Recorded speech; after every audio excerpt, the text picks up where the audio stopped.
A bead of sweat rolls down her temple as the phone vibrates against her ear. Yes, hello, 911. There's a man at the gas pump with a gas can. He's acting very strange. Her voice is a tight, venomous whisper. She glances over at him, a young man with oil-stained hands and eyes that just look tired. He lifts the rusty can, a single drop of gasoline glistening in the afternoon sun, and she takes a theatrical step back. Please hurry, she says, her voice rising. I think he's going to do something. The distant wail of sirens cuts through the air, growing louder, closer. But the sirens aren't stopping at the gas station next door. They're coming straight for them. And for her, the sun beat down on the blacktop of the gas station, a shimmering mirage of heat and exhaust fumes. To Carol, it was more than a gas station. It was her territory. She had a system. Fill the tank, check her tire pressure, grab a cold-brewed coffee from the spotless convenience store, and make it home in time for her midday yoga session. Her car, a gleaming white electric SUV, hummed with serene, quiet smugness. She adjusted the brim of her wide-brimmed straw hat and checked her reflection in the driver's side window, a perfectly put-together image of suburban order. The illusion shattered the moment the beat-up, rust-pocked sedan chugged into the bay beside her. It was an ancient, wheezing thing that looked like it had been held together with duct tape and good intentions. A cloud of sickly blue smoke belched from the exhaust, smelling of burnt oil and desperation. The man who stepped out was its natural extension. He was young, maybe 20, with dark hair matted by the heat and clothes that were faded and worn. He wasn't dressed like the other customers who frequented this upscale gas station, a fact Carol noted with a sharp, involuntary tightening of her jaw. He held a red plastic gas can, the kind you buy at a hardware store, the kind you only see when someone is truly in need. He fumbled with the gas cap, his hands shaking slightly. His eyes, dark and heavy, darted around, avoiding eye contact. Carol watched him with a clinical, detached disapproval. His struggle to unscrew the cap, the way he seemed to wilt under the weight of his own anxiety, confirmed her immediate suspicions. He wasn't one of us. He was an unknown variable, a potential threat to her carefully curated sense of security. Her phone was in her hand before she even consciously decided to reach for it. Her thumb hovered over the glowing screen. She could just call. Not 911, not yet. Maybe the non-emergency line, just to report a suspicious person. Just to be safe. He finally managed to unscrew the gas cap and place the pump nozzle in the car's tank. He started the flow of gasoline, and for a moment the tense air seemed to relax. But then she noticed something else. He wasn't just filling his car. He was also filling the gas can. The sight of it, the ominous red container filling with liquid fire, sent a jolt of panic through her. Her mind, already primed for worst-case scenarios, went into overdrive. Why did he need the extra gas? Was his car a decoy? Was the can for something else? The thought, irrational and fueled by a lifetime of unfounded anxieties, took root and grew. "Excuse me?" she called out, her voice a brittle shard of glass. He looked up, startled. His eyes, she saw now, were a deep, tired green. He didn't look menacing. He looked exhausted. "Are you filling that can?" she demanded, gesturing with a dismissive flick of her wrist. "Yes," he said, his voice soft and hesitant. "My car broke down a couple of miles back. This is for my mom's generator. She's on oxygen and the power went out at her place." Carol didn't believe a word of it. The details were too specific, too. Rehearsed. This was a classic sob story. He was a liar, and a bad one at that. "Don't you think it's strange to be filling a can when there are people around? What are you going to do with that?" Her voice was louder now, attracting the attention of a couple standing by the air pump. "Ma'am, I just need to get home," he said, his eyes pleading. "My car is barely running. It's just for the generator." Her patience, a thin veneer on a bedrock of self-importance, cracked. "That's what they all say. I'm a citizen of this community, and I have a right to feel safe." She took a step closer, puffing out her chest. "I don't know who you are or what your intentions are, but this is a respectable establishment. I'm going to call the police." His face fell. The tired anxiety in his eyes was replaced by a flash of genuine fear. "Please don't," he said, his voice cracking. "I haven't done anything. Just ask the attendant. I paid for it all inside." Carol ignored him. Her finger was already on the 9. 911, what is your emergency? The calm, disembodied voice asked. Yes, hello, Carol said, her voice dropping to a theatrical whisper as she stepped back to keep a safe distance. There's a man at the gas pump. With a gas can. He's acting very strange. He's yelling at me. She watched as his shoulders slumped. He ran a hand through his hair, his eyes squeezed shut in frustration and disbelief. He didn't yell. He didn't move towards her. He just stood there, defeated. He's threatening me, Carol lied, her voice taking on a quavering note of manufactured terror. He has a gas can and he's being aggressive. Please hurry. She hung up, her chest rising and falling with the triumphant feeling of a righteous crusader. She'd done it. She'd protected her community. The sirens, at first a distant wail, were now an undeniable, deafening presence. Red and blue lights flashed around the corner and pulled into the gas station. 2 police cruisers, not one.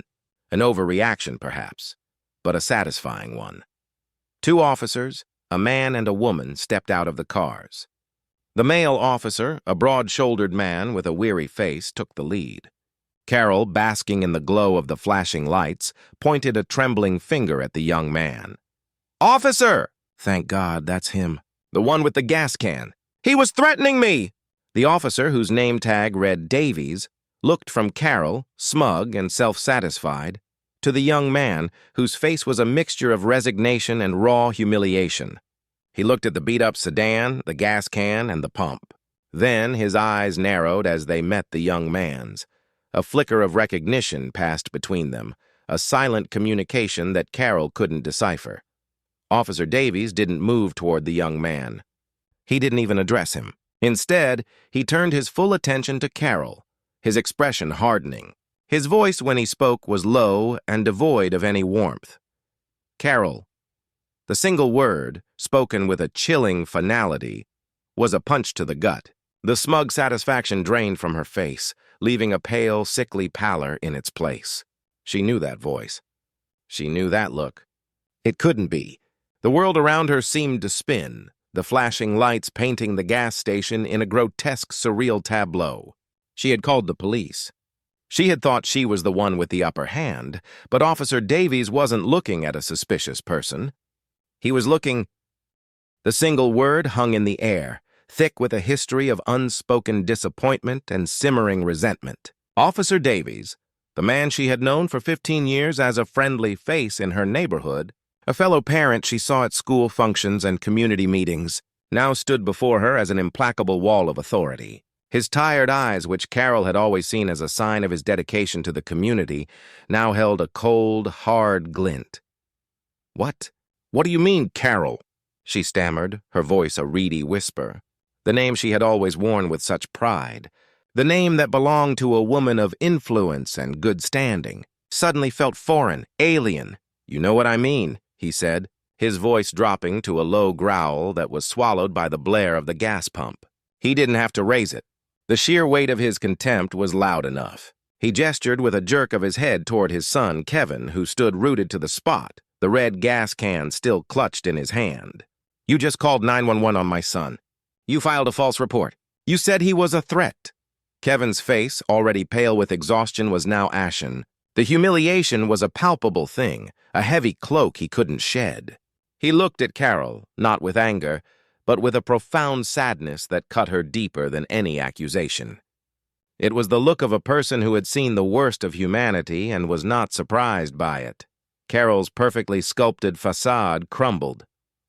She hadn't expected this. She had imagined a quick, clean resolution. The police would arrive, apprehend the suspicious person, and she would be hailed as a vigilant hero.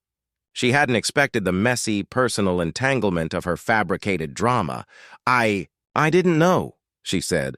The lie, a desperate, pathetic attempt to regain control. He was acting so strange. He had that gas can. Strange? Officer Davies scoffed, the sound a bitter gust of air. He was tired. He just worked a double shift at the auto shop to pay for a tow truck he couldn't afford. He was going to get gas for his mom's generator because she's on oxygen and the power went out after that storm last night. He spoke not to Carol's lies, but to the cold, hard facts of the situation. Each word was a punch to her carefully constructed reality. The details she had dismissed as a sob story were the simple, painful truth. Kevin took a shaky step forward. "Dad, it's okay. Just let's go. I'll get the gas somewhere else." His voice was low, laced with a weariness that belied his young age. He wasn't just tired. He was broken. He had just been accused of a crime, of being a menace, by a woman he had seen at the grocery store, a woman who lived in the nice house with the manicured lawn just 3 streets over. The female officer, who had been standing silently by, watching the confrontation unfold, spoke for the first time. Her voice was calm, professional, and entirely detached. "Officer Davies, we have a report of a threat and a possible assault. We need to document everything." Carol seized on the word threat. He was yelling at me," she insisted, her voice rising in a frantic plea for validation. The couple at the air pump, drawn in by the spectacle, stopped their conversation and turned to watch. A woman, her phone in hand, looked at Carol with a look of dawning recognition and then a flicker of disgust. Officer Davies looked at Carol, and for a moment the weary sadness returned to his eyes. "Carol, there are 3 security cameras facing this pump, and I have a body cam. The audio is all there. You were yelling at him. He was asking you not to call." He wasn't aggressive. He was pleading. The air went out of Carol's lungs. The lie, her beautiful, righteous lie, was dead. It lay exposed and grotesque on the hot asphalt. She suddenly felt the weight of every eye on her, not just the officers, but the couple at the air pump, the attendant peering out from the convenience store window. She, Carol, the pillar of the community, was standing here, having lied to a police officer, having put a young man in a state of terror, all because of a preconceived notion about who belonged and who didn't. Her gaze flitted from Officer Davies to his son, Kevin. A wave of nauseating guilt washed over her, not for what she had done, but for the profound shame she felt at being caught. She wanted the ground to swallow her whole. Officer Davies looked at his partner. "Michelle, you go talk to the attendant. See if he can pull the security footage. I'll handle this." "The video won't show anything," Carol blurted out, a desperate, illogical protest. She was digging her own grave. She knew it, but she couldn't stop. Her pride, her sense of entitlement, was a reflex she couldn't suppress. "It won't show you threatening him?" Officer Davies said, his voice now a low, chilling whisper, a whisper that somehow carried more weight than a shout. Kevin, who had been silent, finally spoke again. "Dad, please." "It's fine. Let's just go." He couldn't bear to see his father in this position, caught between his duty and his son's humiliation. Officer Davies shook his head. "No, son. It's not fine. This is about more than just gas. This is about what's right." He turned to Carol, his expression grim. "Carol, you lied to 911. That's a misdemeanor. The fact that you lied to incite a police response on my son, that's a whole other matter.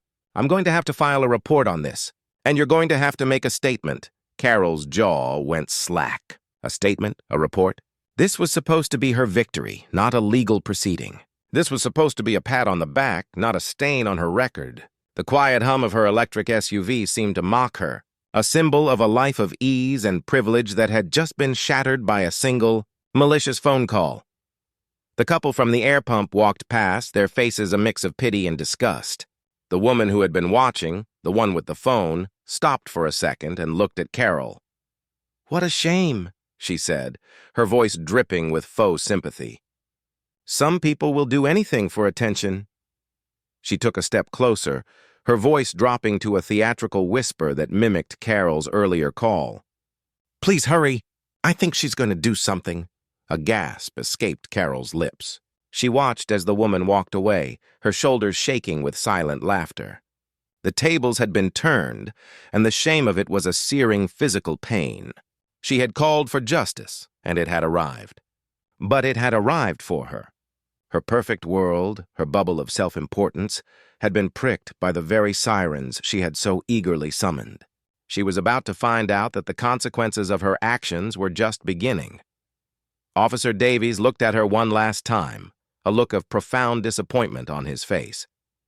He turned and walked to his cruiser, pulling out a notepad and a pen. The younger officer, Michelle, was already at the convenience store door, talking to the attendant. Kevin stood alone by his beat-up sedan, his shoulders still slumped, the gas can a testament to a truth Carol had so callously denied. He met her gaze for a single, fleeting moment. She saw no triumph there, only sorrow. The gas station was no longer her territory. It was a courtroom, and she was the one on trial. The irony was a bitter taste in her mouth. She had wanted to protect her community, but she had just become its public enemy, her own actions. The silence that followed the woman's taunt was a living, breathing thing. It was a physical weight that pressed down on Carol, crushing the last vestiges of her dignity. The smug confidence that had defined her entire identity was gone, replaced by a raw, searing shame. She stood alone in the center of the asphalt lot, a monument to her own hubris. As the sounds of the gas station, the gentle clack, clack, clack of the pump, the distant drone of highway traffic seemed to mock her. Officer Davies returned to his cruiser, not looking at her, not giving her a single glance of pity or a parting word of scorn. He simply opened the back door and gestured for her to get in. It was a gesture so devoid of emotion, so purely procedural, that it was 1,000 times more effective than any angry tirade. It told her, in no uncertain terms, that she was no longer a neighbor, no longer a person of standing. She was a suspect. She was a problem to be processed. Her legs felt like lead. She stumbled into the back seat, the door clicking shut behind her with the sound of a closing trap. The air was cool in the air-conditioned car, a stark contrast to the oppressive heat outside, but it did nothing to soothe the burning humiliation on her cheeks. She was in a police car, a place reserved for criminals, for the kinds of people she spent her life trying to avoid. Officer Davies got into the driver's seat. He turned the car on, but the engine didn't hum. He simply sat there, his hands on the steering wheel, staring straight ahead at his son. Kevin, still standing by his car, had now lifted his head. His eyes met his father's in the rearview mirror, and for the first time, Carol saw a flicker of strength in them. A silent conversation passed between the two men, a bond forged in this moment of shared injustice. Finally, Officer Davies spoke. He didn't look at Carol. He looked at Kevin's reflection. "I'm sorry, son. I'm sorry you had to go through this." Kevin just shook his head slowly. "It's not your fault, Dad. It is what it is."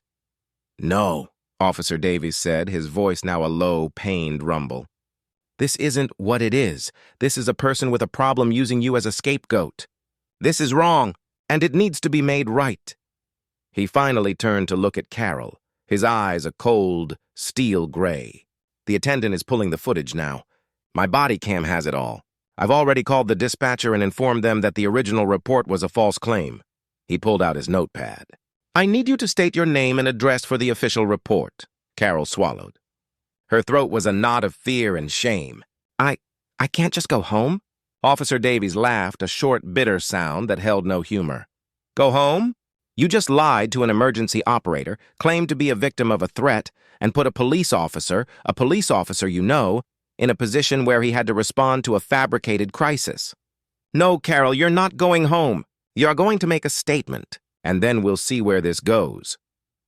He began to ask her questions, his voice a monotonous, formal recitation of police procedure. Her name, her address, the time of the incident. She answered in a series of clipped one-word replies, her mind spinning wildly, trying to find a way out, an escape hatch. She tried to frame her actions as a misunderstanding, as erring on the side of caution, but his questions were precise, his tone unyielding. He didn't want her version of the story. He wanted the truth, and he already had it. Midway through the statement, her phone buzzed in her pocket. Then it buzzed again, and again. The vibrations were a frantic, insistent drumming against her thigh. She ignored it at first, her focus entirely on the man sitting beside her, on his cold, unforgiving face.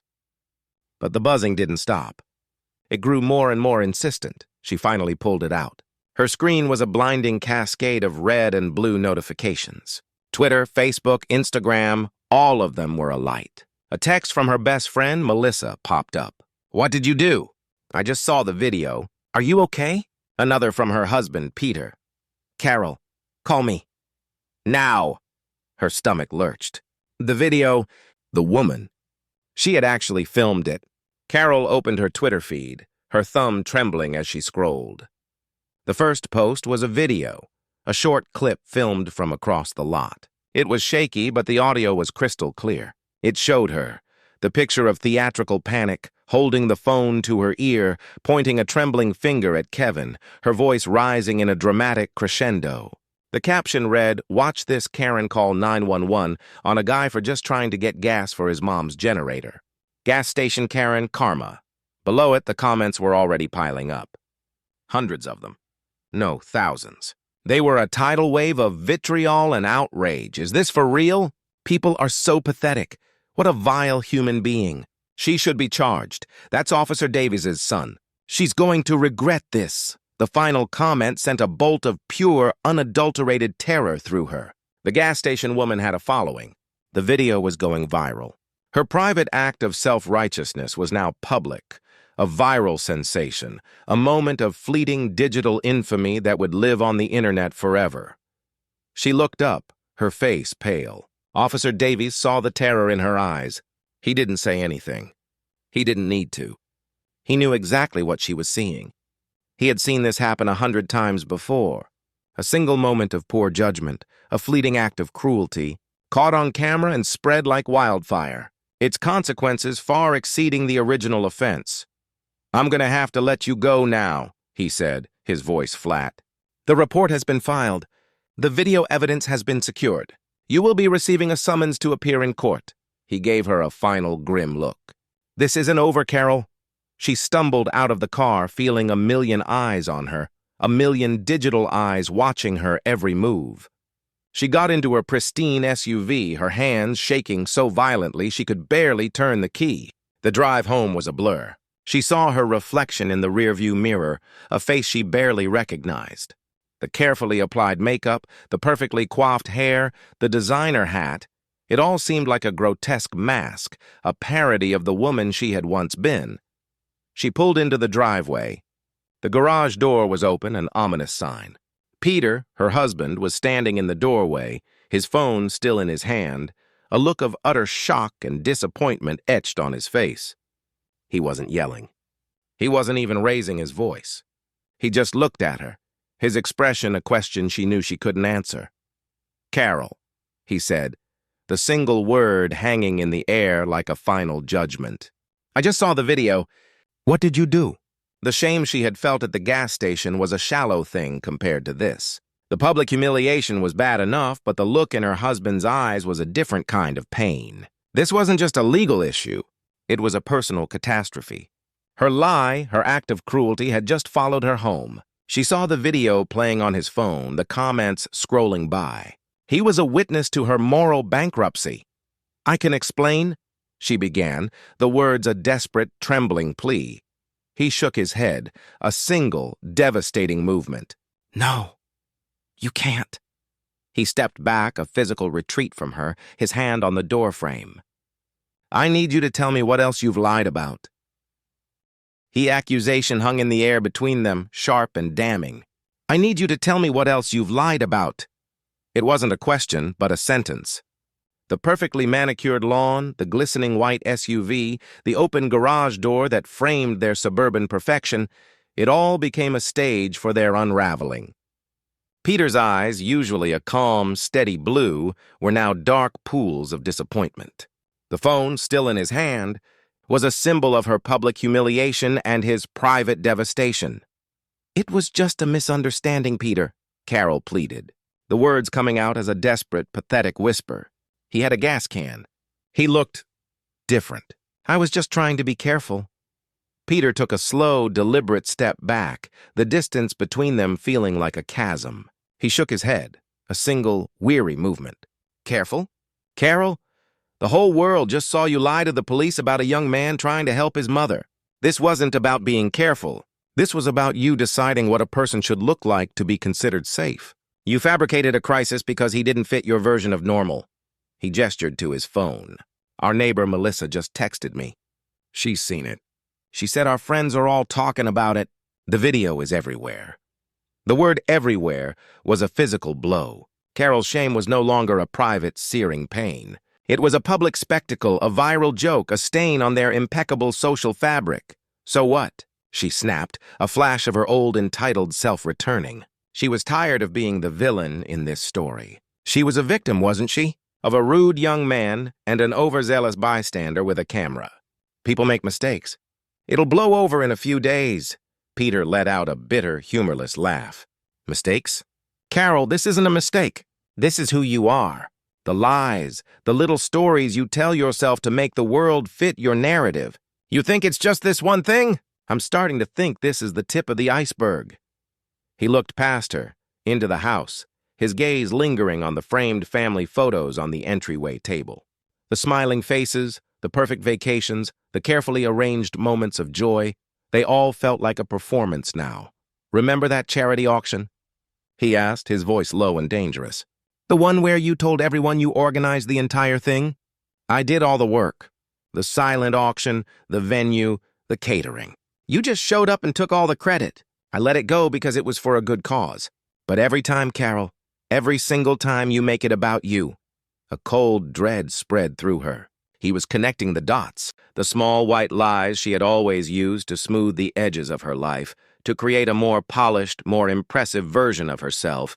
He was now seeing them for what they were. Not harmless fibs, but a pattern of deceit. That's not fair, she said, her voice trembling. I did my part. Did you? He challenged, his eyes boring into hers. Did you really? Or did you just take a picture in a new dress and post it on Instagram? The silence that followed was a verdict. It was the truth, and it hung there, ugly and undeniable. She had done exactly that. She had shown up, smiled for the cameras, and then left the heavy lifting to him and the other volunteers.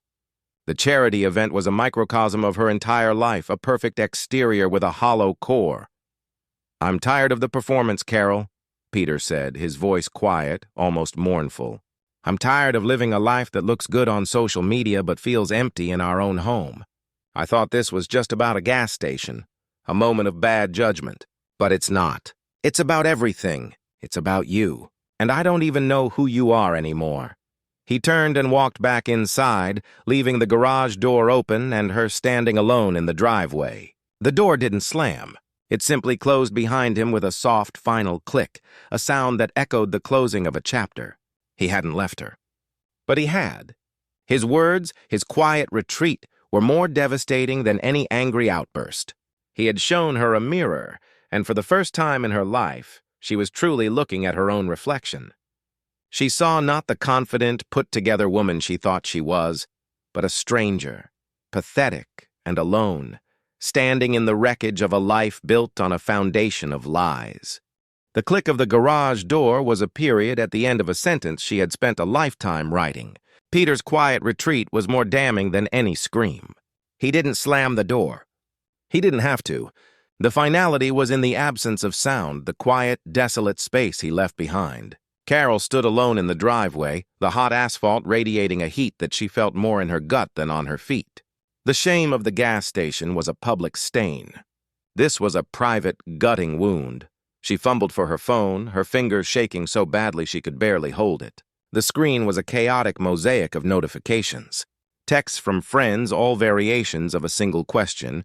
What happened? Are you okay? But the tone behind them was not concern. She could almost hear the judgmental whispers, the subtle glee. They weren't asking if she was okay. They were asking for gossip, for confirmation of the train wreck they were all watching. Her thumb scrolled, a desperate, morbid fascination guiding her. A notification from Facebook showed a friend had tagged her in a post. It was a link to the same video, but this time with a caption that read, "Some people really think they're above it all. This is embarrassing." The comments below were a fresh wave of cruelty. Faces she knew from book club, from the country club, from the school charity committee. They were all there. Their little profile pictures a grim parade of condemnation. I always knew she was a little entitled, one commented. This is a disgrace. She should be ashamed, said another. The most cutting comment came from a woman she had considered a close friend for a decade. Melissa, you won't believe what Carol did. She's gone viral and not in a good way. Carol felt a hot tear track down her cheek, but it was not a tear of sadness. It was a tear of pure incandescent rage. They were laughing at her. The people she had dined with, vacationed with, and gossiped with were now dissecting her public failure like it was a cheap television show. She couldn't be the villain. She wouldn't be. Her mind, a machine built on self-preservation, began to whir. She had to fight back. She had to take control of the narrative. She had to make this go away. Her first instinct was to delete everything. She went to the Facebook app, but a new notification stopped her cold. The woman who had filmed her, the one with the phone, had tagged her in a post with the simple caption, "Look who's trending, folks!" A gas station Karen. The link led not just to a video, but to a blog post, a hastily written manifesto detailing the entire confrontation, framing Carol as the aggressor, a racist, and a classist. The post had been shared thousands of times. Carol felt a new kind of fear, a cold, creeping dread that had nothing to do with Peter's disappointment or the gossip of her friends. This was about something more profound. Her entire identity, her self-worth, had been built on a fragile, carefully constructed image. And now that image was being torn down, piece by piece, for the world to see. She went inside, the air-conditioned house feeling like a mausoleum. The silence was deafening. The grand entryway, usually so welcoming and full of life, now felt like a lonely, sterile space. She walked to the kitchen, her steps echoing in the vast, empty room. She poured herself a glass of water, her hand trembling so badly she spilled it on the counter. The puddle sat there, a tiny, insignificant mess in a life that was now a complete disaster. Her mind reeled, trying to find a solution, a way to put the pieces back together. She would call her lawyer. She would threaten the woman who filmed her with a lawsuit. She would find a way to get the video taken down. She was Carol, after all. She had always found a way. She sat at the massive kitchen island, pulling out her laptop. The screen glowed, a cruel beacon of her failure. The viral video was now on local news websites. The headline on one of them read, "Local socialite goes viral for all the wrong reasons." She clicked on it, her heart thumping in her chest. The article replayed the video, describing her actions in clinical, unforgiving detail. It then went on to list her various social and charity affiliations, painting a picture of a privileged woman using her status to bully a young man. Her image, a smiling headshot from a recent gala, was plastered right next to the video. The phone rang and she jumped, her entire body tensing. It was her mother, a woman who had lived her entire life by the mantra of keeping up appearances. Carol could feel her mother's disappointment, her cold fury, even before she answered. "Carol," her mother said, her voice a thin, brittle blade of ice. "What have you done?" "Mom, it's not what it looks like," Carol began. But her mother cut her off. "I just got a call from Mrs. Henderson, the chair of the garden club. She said you won't be needed for the spring fundraiser anymore. They're worried about the negative press. Your father is furious. He said, this is the most humiliating thing that has ever happened to our family. How could you be so careless?" The words hit her like a physical blow. The garden club, the spring fundraiser, the very things that defined her social standing were being stripped away. The humiliation was no longer just about the gas station. It was about the slow, agonizing erosion of her entire life. She hung up the phone, a hollow feeling in her stomach. The rage was gone, replaced by a cold, hard despair. She had nowhere to go. She had no one to turn to. Peter was gone, her friends were laughing, and her family was disowning her. She was alone in her perfect, empty house, and it was all her fault. Just as she was about to call her lawyer, the doorbell rang. It was an unfamiliar sound in the middle of the day. A delivery? She wasn't expecting anything. She walked to the front door, her heart pounding. Through the peephole, she saw a man in a delivery uniform, a clipboard in his hand. She opened the door just a crack. "Carol Henderson?" he asked, his voice flat and professional. "Yes," she said, her voice a reedy whisper. "I have a delivery for you." "Certified mail." "You need to sign here." She took the clipboard and signed her name, her hand shaking. He handed her a large, thick manila envelope and left without another word. She closed the door, her heart a frantic drumbeat in her chest. The envelope was heavy. It had an official seal on it. She looked at the return address. It was from the district attorney's office. Her hands trembled as she tore it open. She pulled out the contents, a thick sheaf of papers. The first page was a legal summons. It wasn't for a misdemeanor. It was a formal complaint for a felony charge. The language was cold, technical, and brutally clear. The charge was for filing a false police report with intent to incite panic and discriminate based on perceived social standing. The police department was not treating this as a simple, careless act. They were treating it as a premeditated crime. Her eyes scanned the document, her mind trying to process the legal jargon. A felony! A felony! That meant prison time. It meant a permanent record. It meant her life, the one she had so meticulously built, was over. The shame of the gas station, the humiliation from her friends, the disappointment from her husband, all of it paled in comparison to the cold, hard reality of this piece of paper. The karmic retribution she had so blindly summoned had arrived, and it was more brutal and unforgiving than she could have ever imagined. It was a turning point she couldn't outrun, a sentence she would have to face.